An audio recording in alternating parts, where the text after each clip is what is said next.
Newsletter Basics for Authors. Like your website, this should be happening about 6 to 12 months before you publish your first book, but also like websites, it is never too late to get this going, and you may find some reasons why you might want to wait until after you publish one book.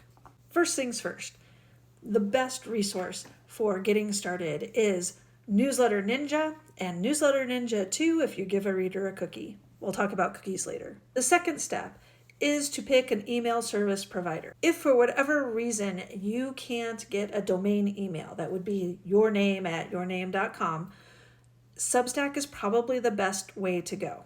It is not optimal because you don't own it the way you would a regular newsletter list, but sometimes suboptimal is better than not at all. Many of the email service providers have some sort of free tier. The ones the experts recommend for people who don't know what they're doing with newsletters is MailerLite.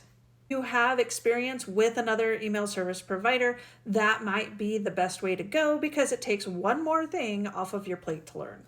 Step 3, you need to find subscribers.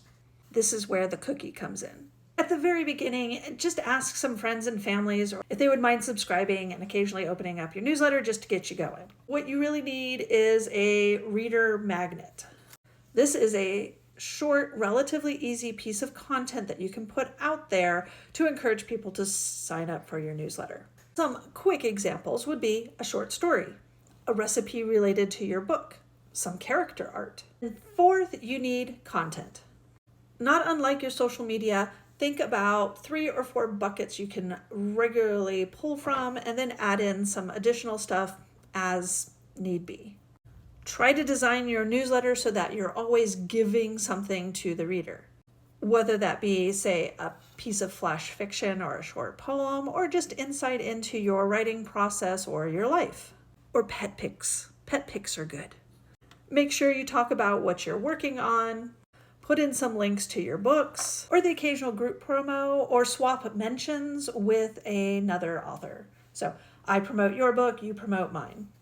Mix and match as you see fit. And if you subscribe to my editing newsletter, I will eventually have June's email archived, and there's a whole list. When and how often do I send the newsletter? MailerLite has put out a couple of data sets in the last year or two. Best open rates happen with campaigns sent out Monday, Tuesday, or Thursday afternoons, or Saturday or Sunday mornings. As far as frequency goes, they have found very little difference between sending once a week to once a month. Hope this helps. Happy writing.